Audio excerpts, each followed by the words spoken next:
Почитувани влюбеници во емисијата Астрорум, добре дојдовте во уште едно онлайн издание на овој циклус.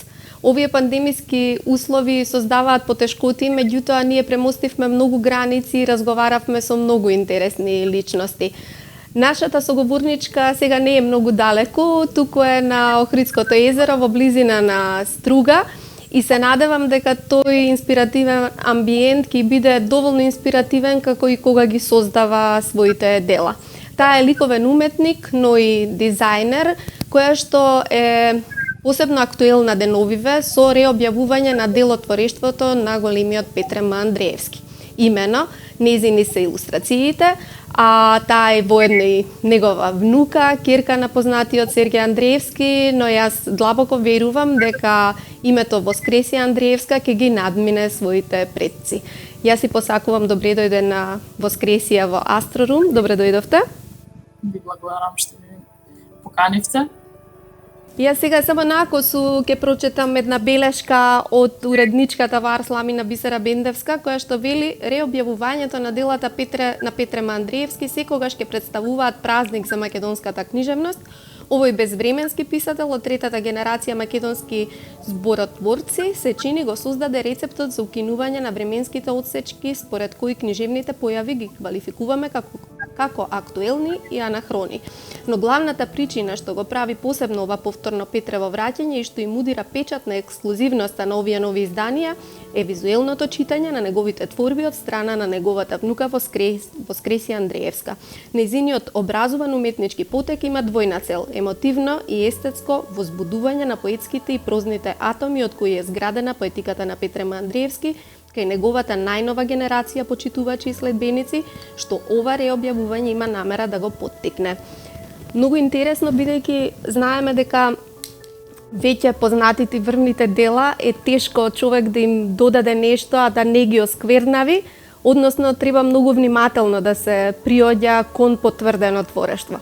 Кај вас сигурно и возбудата и тремата беше дополнително поголема, бидејќи вие сте растени со вашиот дедо, ги знаете неговите квалитети како книжевник и приватно, и уште ви беше доверена една навистина голема задача.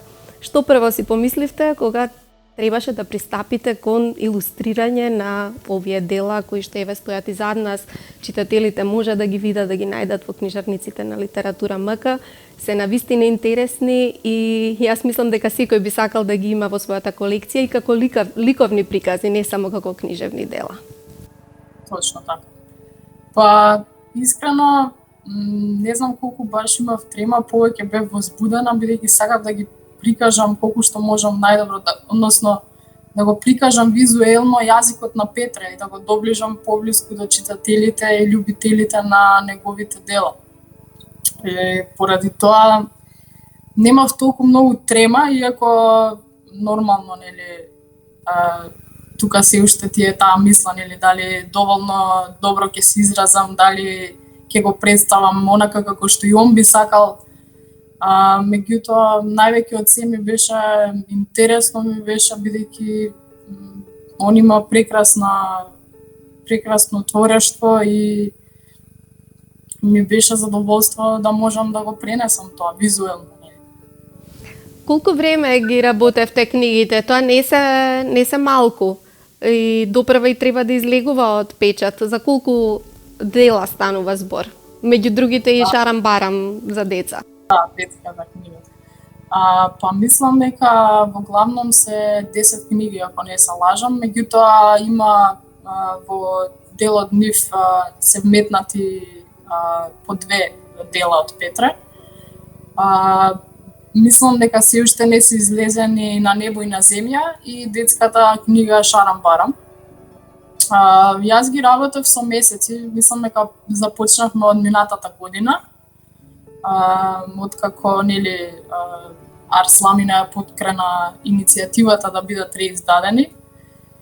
И мислам дека ги завршивме пред отприлика 2 месеца, да речеме. Не станува збор само за насловниците на книгите, туку во прозните дела и внатре имате своји илустрации, ги збогативте. Голем труд стои зад нив. Дали класичното ликовно образование во сојузништво со ова што го работите како графички дизајнер ви помогна во пристапот кон книгите? Зашто знам дека за ортодоксните ликовни уметници не е толку едноставно, веќе не функционираат класични уметнички дела, не допираат барем до новата публика. Колку тоа работно искуство ви помогна во осликување на творбите? Па, вака, јас сметам дека за да бидеш добар графички дизајнер, пред се мислам дека е многу потребно да знаеш да црташ. Мислам да бидејќи сега се навикнати сите да користат софтверски, нели, алатки, дека сите се навикнати на компјутер и мислам дека она што ги прави добро дизајнот, кога ги гледаме на пример полските дизајнери што за мене се идоли, тоа ни користат многу, мислам, ја користат раката, не го користат толку многу, да речеме, Photoshop, Illustrator, такви алатки, не користат, повеќе користат цртање и тоа е тоа. И мислам дека, според мене, дека тоа му дава една друг интензитет на целиот цртеж и на целото дело, бидејќи има нешто органско, а не е ништо, нели, дигитално. Нама нормално, за тоа да допре моментално, да биде помодерно, мора да има и нешто такво, модерна алатка да се создаде добро дело за сегашноста. Вие практично ми ја побивте тезата, значи излезе спротивното дека што мене особено ме радува, зашто дигиталната технологија колку што му направи добро на човештвото, многу ми навлегува во заблудата дека таа решава се. Тоа се случува не само во ликовната уметност, и во музиката и во другите уметности. Сепак основата на добро творештво е мануелното, добриот цртеж, добрата музичка скица, за да може потоа да излезе добра продукција. Сега ќе ве вратам малку поназад. Не знам дали може да се предпостави поинакво детство покрај такви родители, покрај таков дедо. Вие од најрана возраст бевте во допир со уметноста и не стануваше збор дали ќе се занимавате со некоја, туку со која.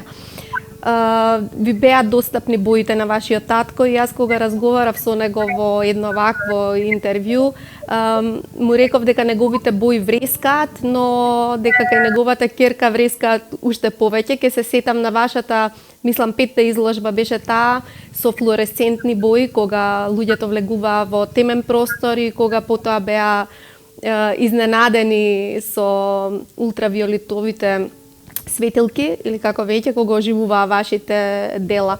Можно ли беше да се отиде уште подалеку од Сергеј Андреевски во тоа изобилство од бои кои што се конкретни, кои што никога не оставаат рамнодушен?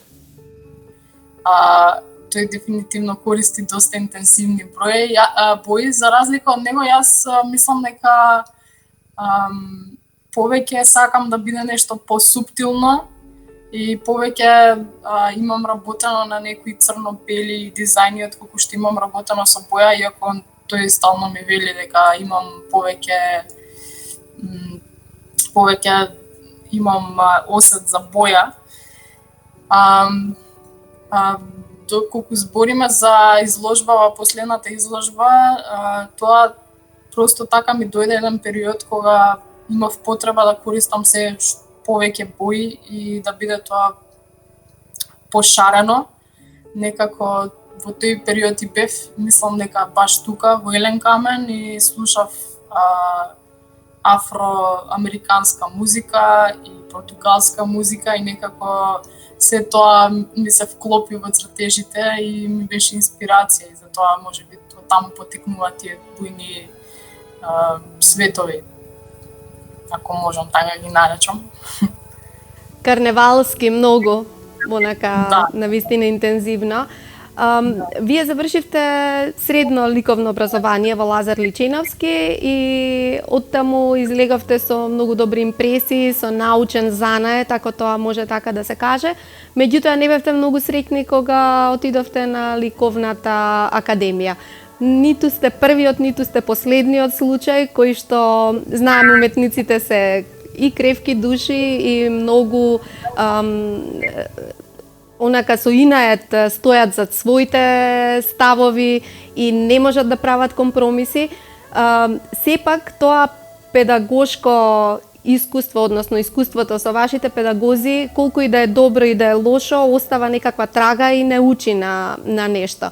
Еве кога го завршивте формалното образование, до какви заклучоци дојдовте, бидејќи после тоа дури следува вистинската професионална работа, барањето на сопствениот јазик, или кај вас се случи можеби тоа порано, па тоа беше пречката што имавте и некои несогласувања, раното наоѓање на сопствениот јазик и она што го сакате? Па мислам дека периодот додека студирав баш беше период на пронаоѓање на својот уметнички ракопис.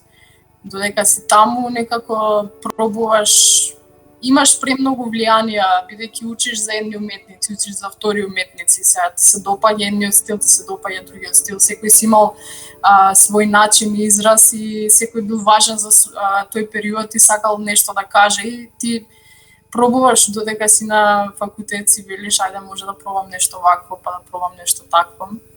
Кај мене мислам дека баш она што си го осеќав, си го чувствував дека е баш своја и мојот израз дојде после факултетот. Мислам и нешто што научив е дека треба да продолжиш да истражуваш и да работиш. Значи не е толку важно дали си на факултет некогаш, дали имаш професор што те води низ процесот на работа, колку што е важно ти да бидеш во тој процес.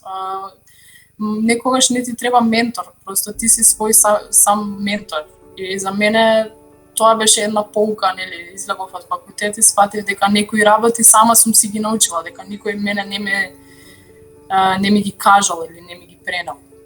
Вие исто така како и вашите родители ја сакате природата, многу често престојувате во Слоештица, во Арт Поинт Гумно, како што веќе сега фигурира тој простор таму.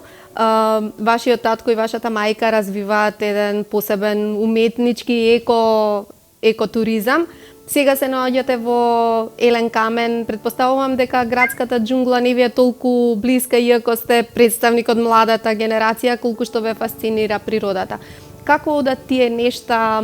Има уметници кои што творат кога ќе седнат да работат, има уметници на кои што им треба ферментирање на некоја идеја, прва некоја надворешна инспирација, сензација. Како се создаваат делата кај Воскресија? Кај мене дефинитивно ми годи да бидам изолирана од цивилизирано место. Ми годи да бидам сама, ми годи тишината, затоа уживам во село и затоа уживам во Елен Камен. Тука просто го слушаш езерото и некако ти создава мир во душата и одеднаш се појавуваат некои линии, сакаш да ги пренесеш на платно или нацрташ на хартија.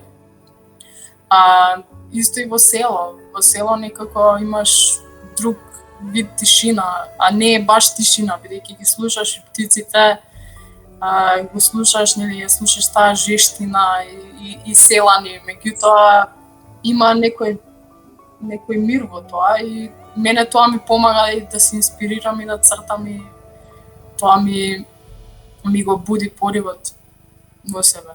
Дали, како кога ќе ве прашам кој е идеалниот уметнички свет. Знаеме дека за уметниците е најважен процесот, кога ќе се заврши делото, завршена е работата, многу често тие велат дури не им е ни важно како ќе помине кај публиката. Но еве, за да се заокружи тој циклус, сепак вие создавате тоа дело, ако не е видено, како да не е живо. Дали во Македонија постојат услови? Како досега ви одеше тој дел од работата? Многу од уметниците самите се менаџираат, самите се промовираат. Не знам дали постои, знам дека не постои веќе онаа класична ликовна критика. Жална е состојбата затоа што критиката не оди во чекор со творештвото, а творештво има навистина прекрасно. И не е точно дека се опреле идеите и дека порано се создавале поубави и поголеми дела, и денес се создава, но публиката на потешкиот пат не идува кога треба да се запознае со делата. Вие како досега ви течеше кариерата и што е она што би сакале да се случи во Македонија за да имате идеален простор за окружување на цел тој процес? Создавање до промоција. Јас дефинитивно, например, на овие години имам течкотија да сакам да прикажам дела на публиката поради тоа што се сведува за жал на маркетинг, на буквално на медиумска покриеност, колку си ти промовиран и колку те зборуваат луѓето на некој начин. За жал не мора да значи тоа дали е добро, дали е квалитетно. Значи, имаме многу квалитет, меѓутоа не ја знаат луѓето. Имаме квалитетни уметници, меѓутоа не ги знаат луѓето, бидејќи она што се промовира за жал денеска е повеќе, барем според мене, е повеќе комерцијална уметност. И имаме потреба дефинитивно да бидеме малце послободни во тоа да се промовираме себе си на некој начин, меѓутоа еве зборувајќи од себе си, тргајќи од себе си, јас на пример ги имам тие преги да не знам како да се промовирам, никој нас не учал на факултет или било каде дека ти треба за да бидеш нели виден или чуен дека мораш да се промовираш. А за жал денешниве денови и времиња ни налагаат некои такви нели како што зборував и претходно за дигиталните алатки и социјалните мрежи. За жал, тоа е моментално што го води светот. Вие се снаоѓате добро во тој дел со веб страница, со социјални медиуми, се грижите за себе промоција? Не, треба, се повеќе луѓе ми зборуваат колку треба да се промовирам себе си, меѓутоа јас просто не знам да го правам тоа. Не знам ни колку сакам да се промовирам себе си онлайн.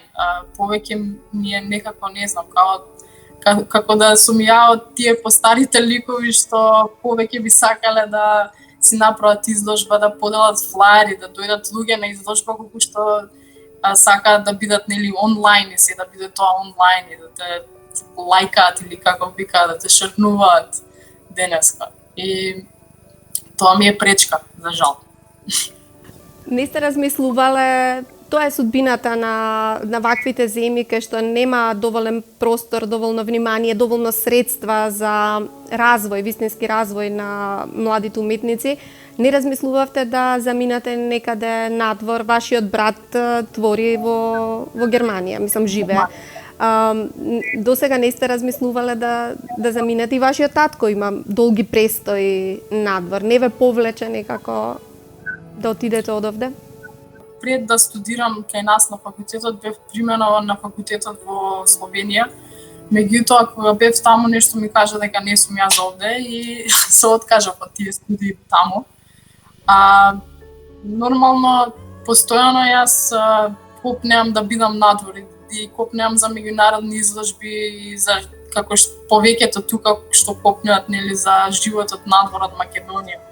Само сакам да верувам дека ќе биде подобро, како што сите сакаат да веруваат. И се надевам дека нешто и сакам ние како млади нели да пробаме нешто да смениме тука и да направиме некои работи. Дефинитивно не е лесно, ама што знам, некако е подобро да се потрудиш отколку да отидеш некаде, иако и тоа не е лесно, верувам. Знам од Дали ви се да, дали ви се блиски другите уметности, бидејќи знаеме дека многу полесно на пазарот, грубо ќе се изразам, поминуваат мултимедијални дела, дека се туркаат многу нешта подпомогнати од музика, од 3D моментот. Вие ги имате способностите, дали па и оваа изложба која што споменавме последната е еден вид на отстапување од класично сликарство. Дали размислувате на тој начин некако да творите и дека тоа е тој начинот кој што ќе допре до пошироката публика? Сепак, иако сте повеќе за старите начини и на промоција и на создавање, не можеме да го негираме фактот дека денес се живее брзо, дека ретко кој има време доколку нешто не му се препорача да види, да слушне, па макар и да дојде на класична изложба, вие морате да ги користите овие современи методи на да ги примамите, публиката да ја примамите да дојде. Кога истражував, например, за изложбите повеќе што ми јас нонстоп следам што е моментално актуелно и што луѓето сакаат, меѓутоа мене никогаш не ме, барем до сега, може и ќе ме повлече, не ме привлекувало, не знам, 3D да речеме, или да речеме ова што се моменталните модерни концептуална уметност. За мене подобро е биде делото што се вели делото само да зборува отколку парчето хартија на кој објаснување е делото. Она што ме влече е, например, од секогаш сум сакала скулптури да работам, без разлика дали е дрво, дали е жица, тоа ме интересира, меѓутоа вака она што е помодерно, да речем, или како што велите вие 3D и такви работи, не ме привлекува, мислам, не нешто што би сакала да го работам. Сакам анимации да работам, ама тоа ќе видим со тек на времето. Што сакате да читате, што сакате да слушате? Вие делумно откривте кога ја создававте последната изложба, која музика сте ја слушале. Мене ме интересира да исчепкаме многу повеќе за вас, повеќе аспекти за да стигнеме зошто творештвото на Воскресија Андриевска такво какво што е. Што слушате и што читате? Обожавам португалска музика, како што спомнав, португалска музика, афроамериканска музика, бразилска музика, нешто што е не знам како да кажам, номадско, не знам. Обожавам да слушам исто инди рок бендови, нешто што не е толку актуелно, нешто што не е толку, што не ги слушаме на радио. За другите работи обожавам поезија. Кажав на неколку наврати дека Петре, освен што ми е дедо, ми е исто така омилен творец кај нас. И тоа не е нешто што го кријам, мислам, не е онака како ајде дедо ми е па поради тоа и ајде омилен ми е, него сметам дека има изобилство на древни зборови, изобилство на некои кованици што него го прават посебен. Вечната куќа ми е омилена. Има многу тажни работи, меѓутоа начинот на кој тие тажни работи он ни ги пренесува е како ние да ги чувствуваме, просто ние го чувствуваме него. Јас кога го читав него, кога го пречитував за овие работи за илустрациите, некако како јас да го чувствував она што тој го чувствувал кога го пишувал тоа. И тоа е многу важно, според мене, како и во секоја уметност, да го пренесеш тоа што ти го чувствуваш. А вие имате чувство за пренесување на своето знаење? Имаме два типа на уметници, оние кои што најдобро се изразуваат на платно, а има и такви кои што можат својата вештина да пренесат на други. Дали сте размислувале, бидејќи со уметност, од самата уметност тешко се живее, го докажувате и вие тоа, бидејќи работите и како графички дизајнер. Но за натаму, дали чувствувате дека го имате и тој ген да подучувате? Па, кога бев на факултет, не го земав тој смер, имавме нели педагошки за да можеш да предаваш понатаму. Не се сметам како човек што би можел да предава на повеќе нели луѓе или ученици. Би можела да кажам дека добро би предавала доколку имам една личност до мене или двајца максимум, бидејќи би сакала да се посветам на една личност и на добро да го пренесам тоа што го знам, отколку да имам училница полна со ученици и да не знам како се справам со нив. Да.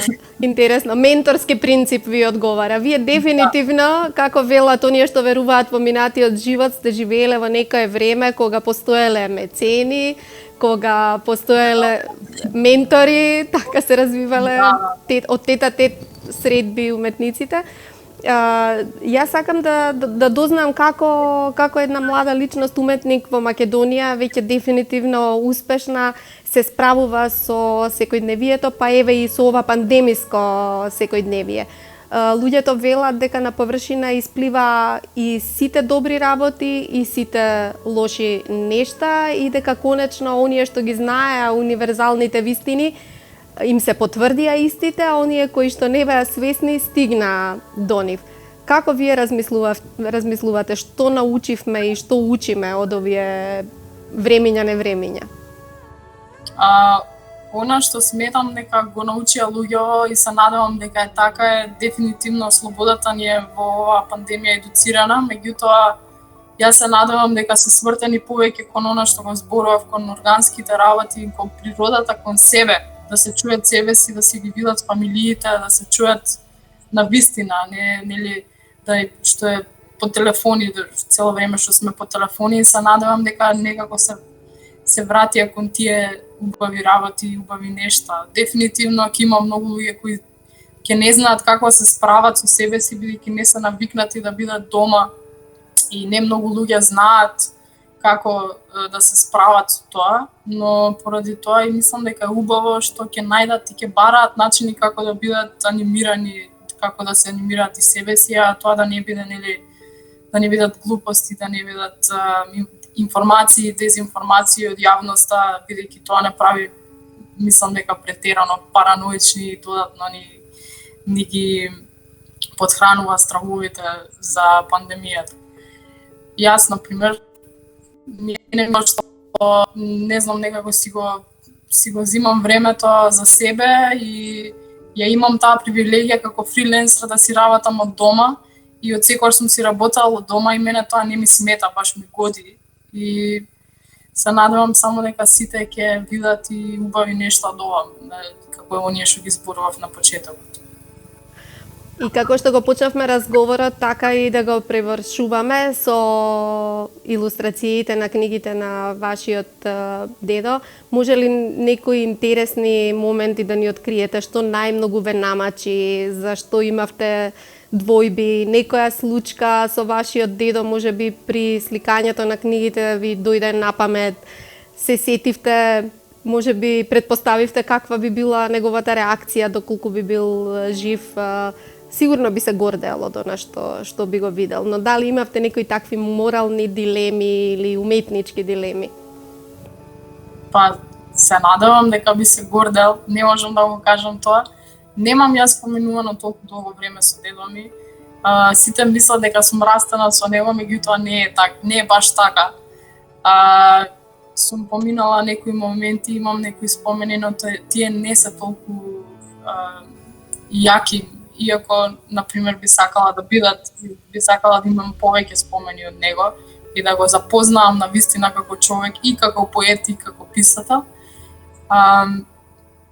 За делата, кога работев, мислам дека најтешко ми беше да работам дални наковални, бидејќи таа е, не знам, некако како надреална за мене. Имаше некои работи што беа потешки за пренесување. Ми беше потешко да си ги скројам мислите и да ги прочам во една илустрација и да го представам тоа што го зборувал. Исто и на небо и на земја.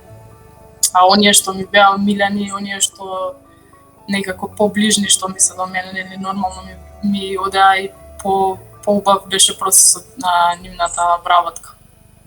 Имавте соработка со вашиот татко, некои сугестии? Беше дел од процесот на работа, се консултиравте?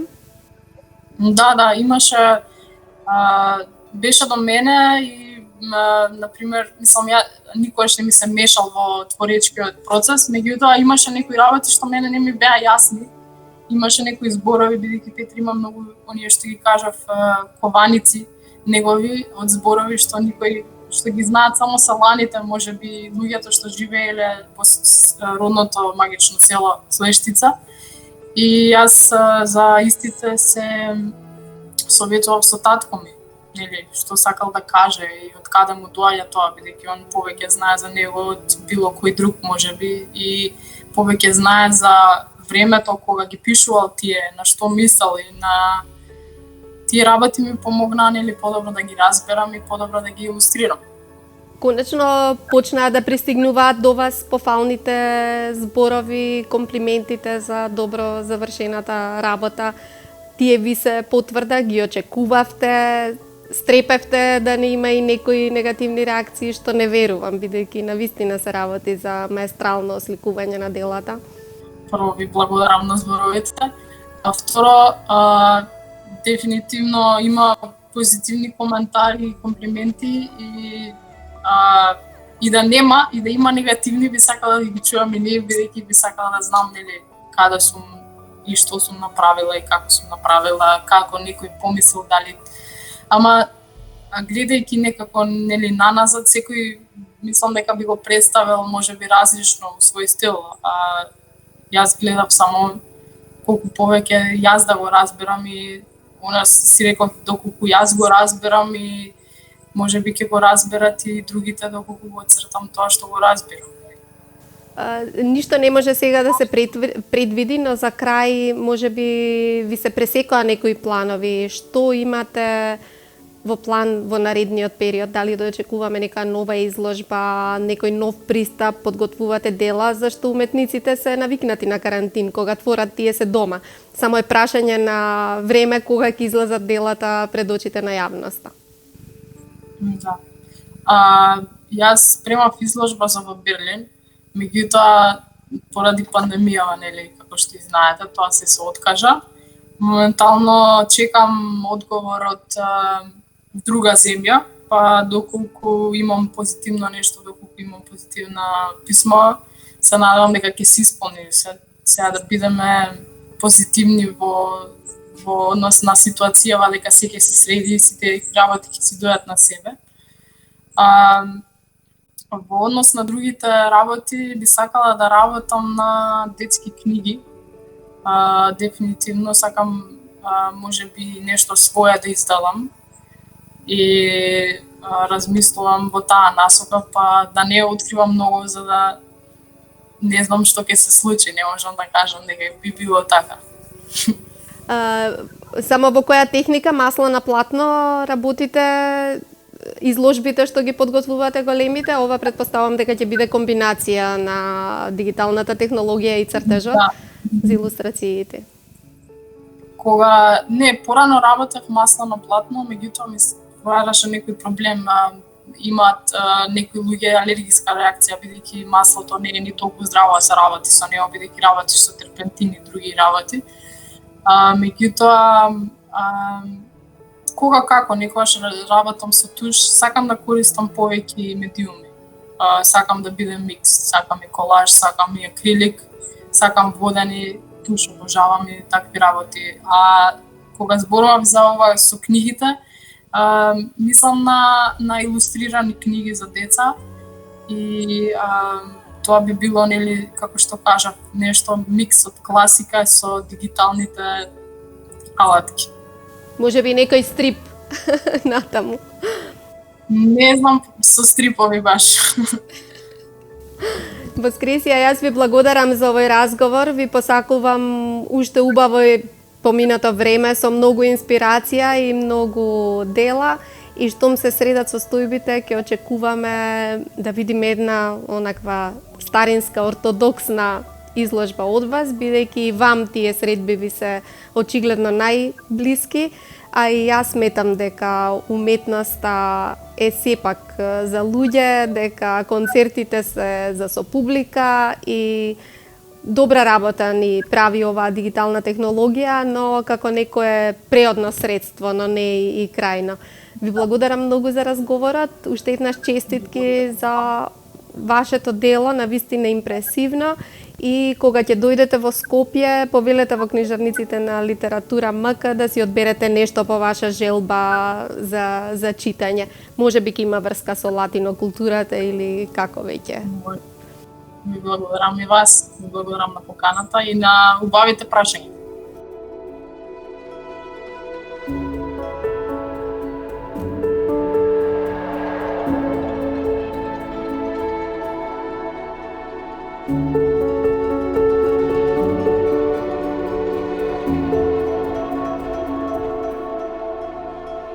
Thank you.